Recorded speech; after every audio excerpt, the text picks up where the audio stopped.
Break out the carrot sticks and natural yogurt, no artificial hormones added. It's time for the Doctor's Nutrition Show. Dr. Lewis and Janet have a long history of helping people achieve their maximum potential. While Janet is a certified natural health consultant with a unique perspective of alternative and complementary nutrition, Dr. Lewis stays current on the latest research pertaining to nutritional supplements and optimum health. Paramount to their educational journey was their trip to China while studying Chinese medical doctors. Dr. Lewis and Janet know the importance of proper nutrition in the healing process and maintenance of the human body. Get ready to gain a healthy perspective on life. This is the Doctor's Nutrition Show.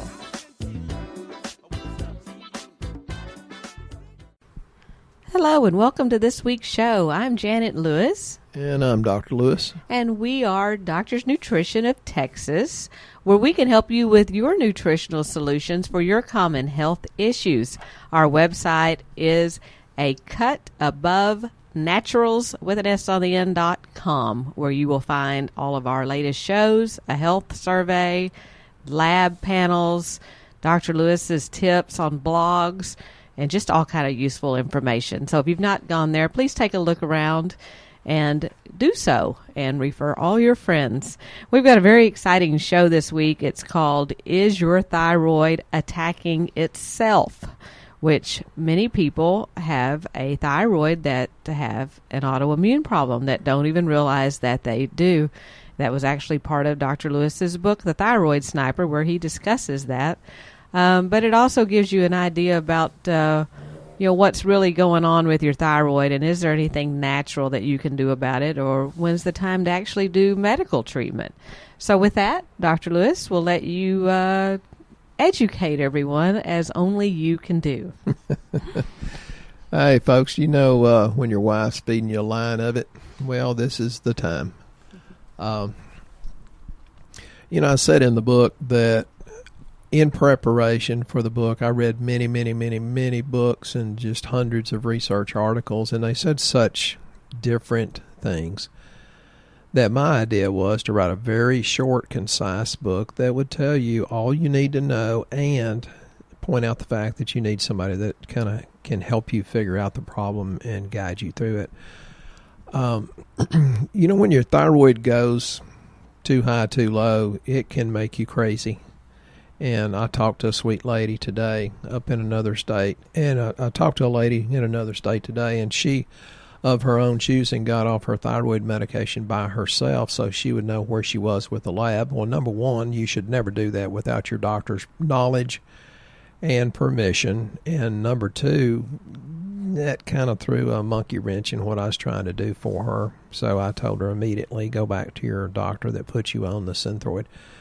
Taking a drug is not a bad thing, because we attract a lot of people that want to do everything naturally. Not everything can be done naturally. And now, yes, the natural approach is really, really missing, but you don't throw away your medicines. Talk to your doctor about that.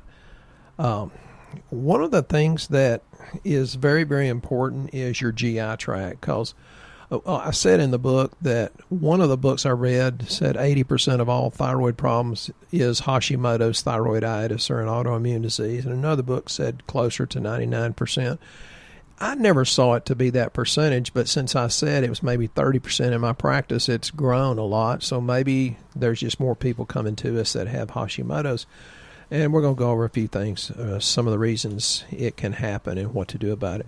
You have to stabilize the immune system. You can't increase it because the body's already attacking itself. I personally think the main reason that people get Hashimoto's or other autoimmune diseases is because of a gut problem, and that's not the only reason it can happen, but it's certainly, I think, one of the main things is your gut, and that's generally the answer to almost everything. I say if you're playing Trivial Pursuit and it's a baseball question, the answer is always Babe Ruth. Well, if you have some sort of problem going on in your body, no matter what it is or where it is, the underlying cause is always the gut. So the gut or Babe Ruth is usually a correct answer. There's all kinds of pathogens that are associated with a lot of different the research for Hashimoto's.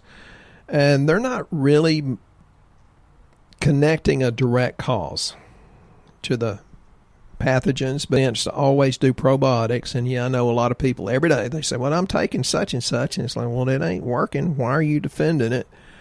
And then you get people that just listen to this podcast and a lot of others, but they never do anything. Well, the Bible says, be a doer of the word, not hearer only. Folks, if you're listening and not doing, what's the point? So I'm more of a doer, and I know Janet's even more so than me.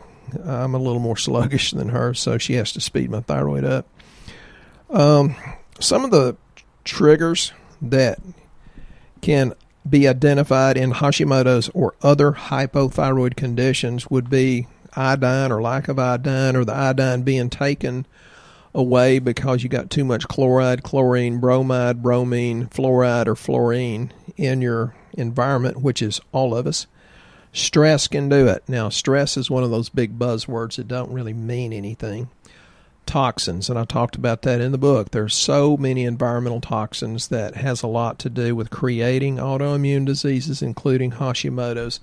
And folks, if you're consuming sucralose or aspartame,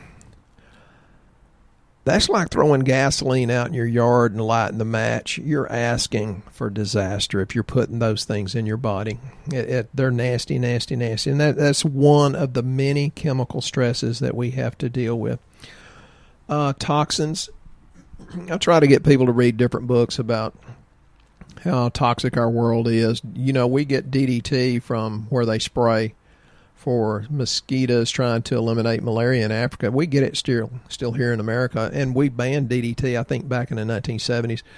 But we still ship it, and they spray it on our food in Mexico, Central America, and South America, and they send the food back to us, folks, so you're still getting DDT. So don't think you're immune to having problems. Styrofoam or styrene is one of the most toxic substances in the world, and we drink out of styrofoam cups all the time. So it's very, very toxic. And then there's thousands of them. You get fire retardants. You've heard me talk about that. Every time you go to bed, you're getting it out of your mattress and your pillow. That's not a good thing. So, okay. It's in your environment. What do you do about it? Well, you avoid it as much as you can. Don't microwave in plastic. Certainly don't microwave in styrofoam, but you have to up your nutrient level so your body can do its own, use its wisdom, and use that to crank up its own physiological response, which is to claw into these bad substances and take it out. Well, can you explain a little bit about why someone might suspect that they have an autoimmune problem in their thyroid? Many people may not even really understand what that means or what they should be looking for, or is it on lab that they might see such a thing, or is it something you feel, or how would you even know to look? Yes. You can see it. You can feel it. Sometimes you can suspect it. If your spouse thinks you're crazy, then have your doctor check your thyroid, and don't look for just in the range. The ranges are not right. Your TSH, thyroid stimulating hormone, should be on the low end of the range, which now is 0.40 to 4.5. It needs to be roughly 1.5 or below. Your T3 uptake should be mid-range to high. Your T4 should be midway to the high side. I like it on the high side because if you have T4, then there's more of that available to actually convert to T3, which takes B2 and B3, which are very, very commonly missed B vitamins because it's not so much in your food. And then if it is, you lose it because they're shipping it all over the country, and then you cook it and you lose most of it. So you need B vitamins to convert T4 to T3. And so if your TSH is low and then it goes high the next time, then it goes low, and your doctor keeps changing your medication, ask your doctor to check thyroid peroxidase or TPO and thyroglobulin antibodies. Your doctor knows what to do there. Just check it. So if they keep moving your medicine back and forth because they can't ever quite get it right, that might be a sign of it. Yeah, here's your sign. And the other thing, I talked to this sweet lady in another state today, and I said, man, you really sound good on lab. You look like you'd be crazy. She says, ask my husband. He'll tell you I'm crazy, and my kids think I'm crazy. That's the one that got off her thyroid medication just to see where she was. Folks, it's never a good idea to change your medication without your doctor's knowledge and permission, with their help. You know, they're the master at what the medications, what you're trying to accomplish. I'm the master at, putting in the right nutritional supplements so that your body can, have a better chance of fixing itself. Well, that is a good point, because there's so many people that want to do something natural for their thyroid. That's actually one of the few medicines that is the best thing you can do. I mean, you're not really going to get something that's better than that medication for your thyroid. Medicine's really, really good in many, many areas. So like Armour Thyroid is great for moving T3, and then if they put you on Synthroid, it's generally because they need to move your T4 and T3. So you can basically do one pill there, where with natural medicine it takes several different kind of supplements to move the different parts of the thyroid. If you don't have a doctor and you need help with the thyroid, we can do that, but don't think that because they have you on that medicine you're going to do something different naturally that's going to be better, because that's really not true. Well, that's a good point. We get a lot of people that are so anti-medical, and it's like, really? I don't see how you could be anti-medical, but we're very, very pro-natural approach. But I love some of the things the medical field has done. They've saved my bacon more than once. But when I talk about it, one of the major reasons that you can get Hashimoto's or Sjogren's syndrome or rheumatoid or lupus, the autoimmune things, is improper intestinal permeability. I think gluten is the number one cause of that, but it could be low digestive enzymes, low stomach acid. If you're taking an acid reducer, you're just opening the door to defeat. So it can be advanced age. And it's not that you're getting older that causes it. It's because you're getting a few more years of accumulating toxins. The advanced glycation end products is a big one. Let me step on almost everybody's toes. One of the things that creates intestinal permeability or leaky gut syndrome is alcohol. Don't write me nasty emails, please. Alcohol should be done very, very in small amounts, or judiciously, if at all. Peppers actually do that, too much hot pepper. So many people have food allergies, and folks, if you think you're allergic to a certain food, keep in mind it may not be the food, it may be the glyphosate that's on it or some of the other chemicals. There's all kinds of nasty things that they say is safe to eat, but the people applying these chemicals to your crops are in a full body suit and a respirator. Think about that for a moment. But they tell you it's safe to eat. It's got a skull and crossbones on the containers of the things they're spraying on your food, but they tell you it's safe to eat. If you're not getting involved in writing your senators and congressmen, if you're not throwing money at some of these groups that are trying to get us cleaner food, then you're part of the problem. And I have the privilege of treating many, many organic farmers all across the country. Quite a few states are involved there, and they all notice that when they do extra supplementation that they feel better, and they don't feel as good when they don't, even though they eat organic. So organic is great. It's a very, very good step toward better health, eating mostly the vegetables and a few of the fruits. But it's not complete. You can get even better. So think about food allergies, gluten, intestinal permeability problems, or leaky gut, which makes everything perfect for more yeast, fungus, and viruses to grow, or in some cases worse parasites than that, which we don't like to talk about. Yeah, there's actually different conditions that many people don't associate with having a thyroid problem. You're always looking for metabolism and body weight kind of things is why everybody thinks thyroid does, which it does. But there are some other things like high cholesterol can be a thyroid problem, depending on if it's the the LDLs, which is the bad cholesterol. If that's high, you might suspect a thyroid problem. Having an irregular menstrual cycle can be a thyroid problem. Or men that have PMS could be a thyroid problem. And men, you're not immune to having hormonal imbalances also. Yeah, thank you for telling them that, because that wouldn't come well from me. No, it doesn't. Thank you. Low libido. Men or women can be a thyroid problem. Infertility, a thyroid problem. Gum disease, which I bet you never suspect gums going with your organ health at all, but it very much does. Yeah, also gum disease has a lot to do with future heart disease. So if you have one, have your dentist clear that up. Right. Very important. Fluid retention, which I guess everybody knows what that is. Skin conditions such as acne and eczema. Mm-hmm. It can be a thyroid problem, and it's generally on the chin area, like the neck and chin. That's usually a hormonal acne, not on the face part. And memory problems, where you can't remember things like you should, can be a thyroid problem. You need to check my thyroid for my memory.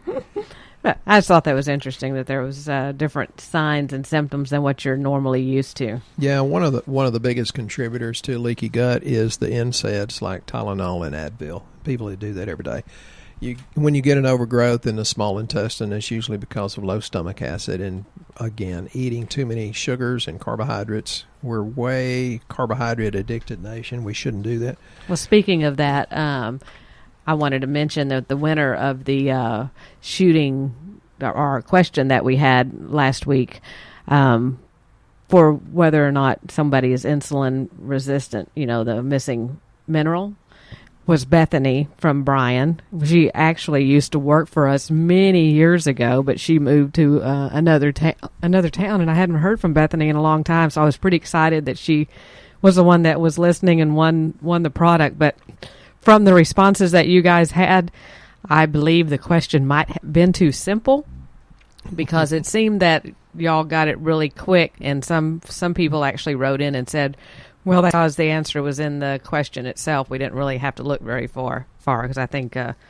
chromium was the missing mineral and chromate was the product that we gave away. So I will get Dr. Lewis to work extra hard on the next one to come up with a great question and product that's different from the question. So y'all will have to try a little bit harder next time. The answers generally Babe Ruth are in the gut. So, but chromate, you were talking about craving sugar. Chromate helps that a whole bunch, and I thought, well, now maybe Bethany's not craving sugar so bad, and it's helping her.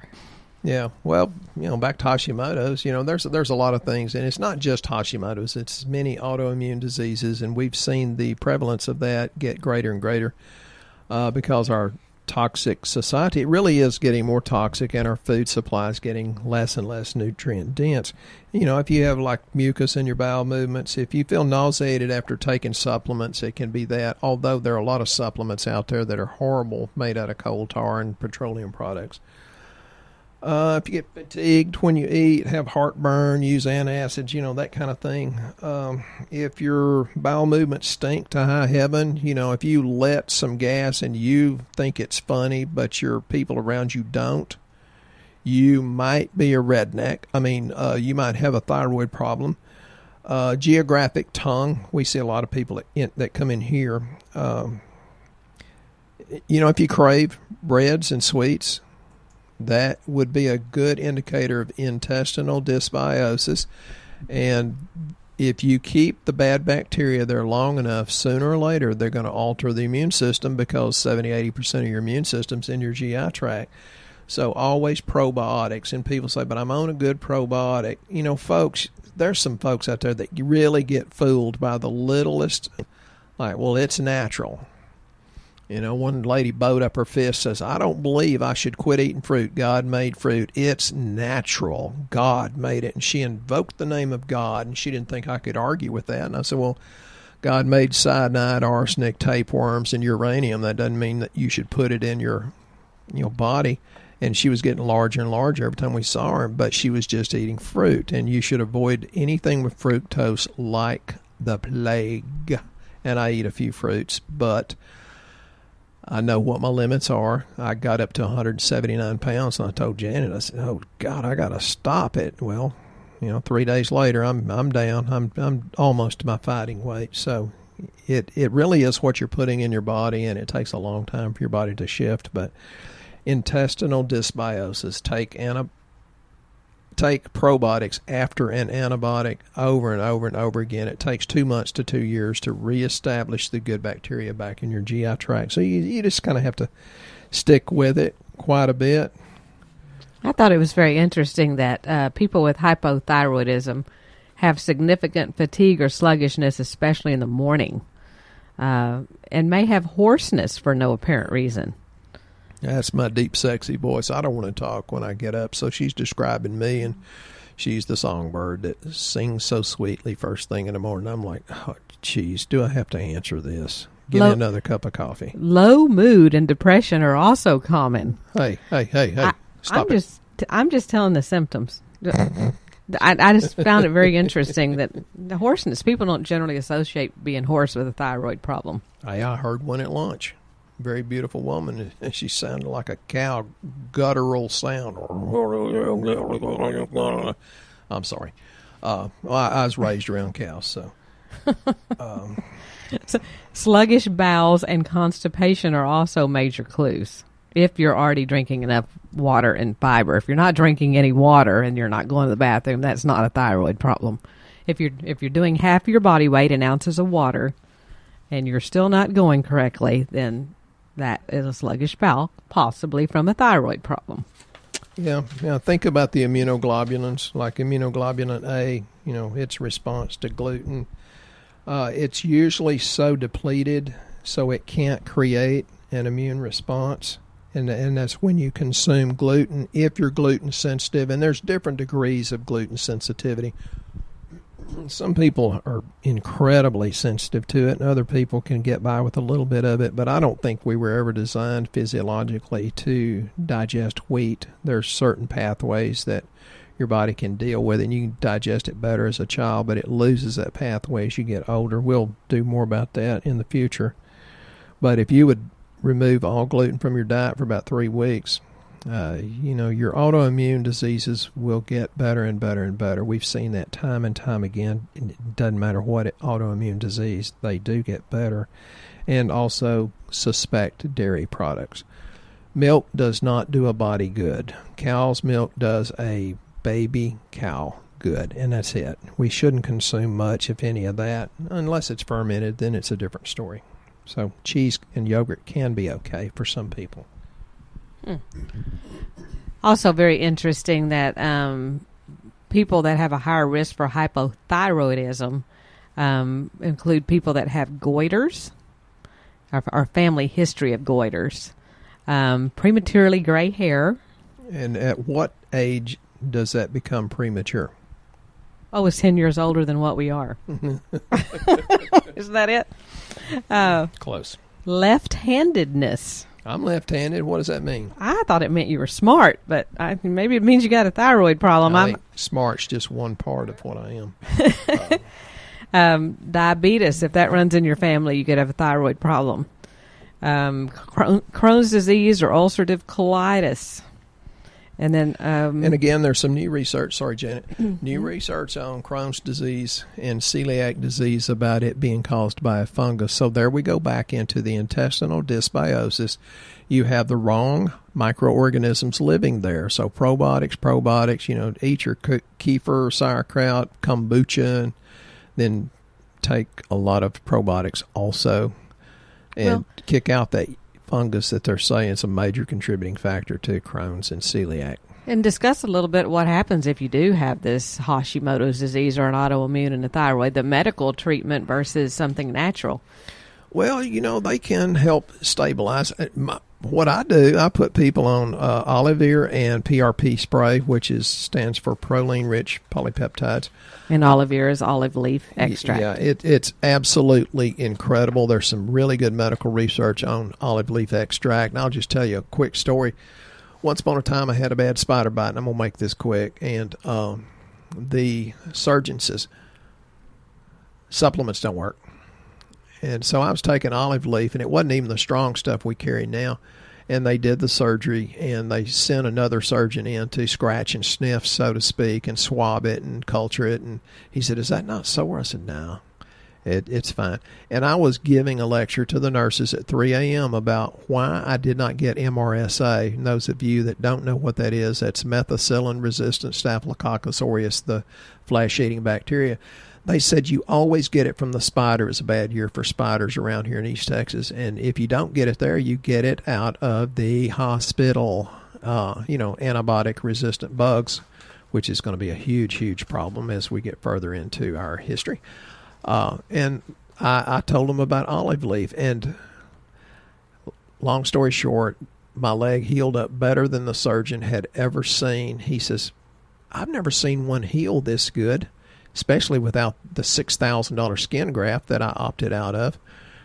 I said, it was all those supplements you said didn't work. Now, I still needed surgery, and that's why I love the medical profession, because they kept me from losing my leg from a very bad spider bite. So, don't think that any particular way to treat yourself is the only way. All different ways have something that they can add to your health. Well, when you talk about olive veer and PRP spray, there's so many people that say, well, you're making my immune system, you're raising my immune system. That's what they assume. And it's not. It's about your immune system is not stable. So the olive veer and immuno-PRP spray actually stabilize your immune system so that your thyroid function can return to normal. Yeah. And not be all over the place. Where with medicine, they have different ways they treat it, but if they can't treat it or get it under control, they'll radiate it out because they can't control it. And then you have no thyroid, which is the same problem. You still have a problem with Then you have to go on Synthroid or whatever your doctor chooses to put you on. I have a young lady up in Sulphur Springs, which is about 100 miles from here. She was really mad. Like us East Texans can get. We get a little verbal at times. And she says, I can't believe I spent thousands of dollars in 10 years at the best endocrinologist in the world, or in the Dallas area. And she said, you're the one that found Hashimoto's? And I said, there's no bad doctors out there at all. It's just which one's a good fit for you. I've never seen a doctor that didn't have good intentions. So don't knock your doctor. Some people love me, some people hate me. It's true of all doctors. That's just the way it goes. There's a test that we add to our lab panels when we run lab panels, which if you're new to the show, we do run 12 to 14 lab panels, do it very inexpensively. We do it close to where you live across the United States. But we can add this, what they call a TPO on there. That tells us if you have the antibodies towards having an autoimmune problem with the thyroid. It's very inexpensive. It's like $30 to $40, I think, to add that on to the lab. So if you suspect you have it, then you can always just put that test on there and see if you do, because that'll you'll know that's something you need to deal with from now on. It just means a virus has settled in your thyroid, and you can't kill it, because if you killed it, it's replicated into your DNA, it would kill you. So you have to take things that actually stabilize it so that you can function and live a healthy life. So if you're at the end of your rope and you feel like you just don't know what to do and you don't know what's wrong and no one's been able to find it, consider doing our low-cost lab work and getting started to find out what's going on. And, to do that, go to our website at A Cut Above Naturals with an S on the end, .com, and fill out the health survey.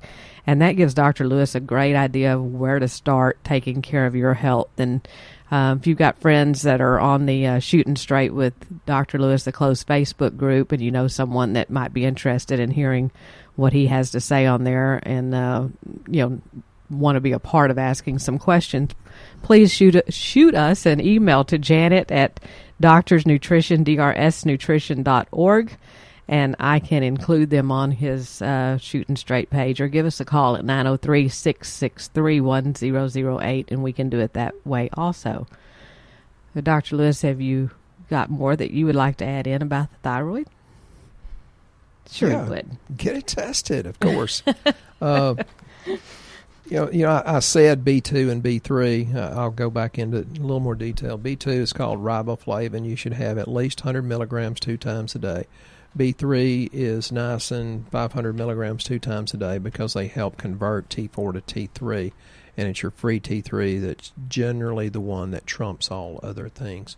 What about iodine? Is there any validity in taking iodine or not taking iodine? Well, most of the research says you should not take iodine during Hashimoto's disease. I don't necessarily think that's always true. You know, a lot of people come to conclusions based on a correlation but not a causation. Because you get so much chlorine, fluorine, and bromine that interfere with thyroid function, and they compete for the receptors that take in iodine. So with Hashimoto's, you have to be very, very careful. You've got to really up your detoxification pathways, and there's a lot of those to get rid of plastics, pesticides, things in hot tub treatments, your fire retardants, flowers. Why do they brominate flowers? Bromine is not good for you, and bromine's also in the citrus sodas, which down here in Texas, all sodas are called a Coke. They say, I want a Coke. They say, what kind? I say, Dr. Pepper. That's just kind of a southern thing. Just filter your water, supplement, and if you have Hashimoto's and you want to supplement with iodine, for God's sake, do it with medical supervision, because that can be like throwing gasoline on the fire unless you know what you're doing. So again, ask for help. Get help. But we appreciate you listening to this week's show, and we would love to hear your comments, your feedback, any kind of ideas that you would like to hear on shows, which some of you've given us, and Dr. Lewis is working on those. And we will see you guys right here next time on the Doctor's Nutrition Show. Have a blessed week.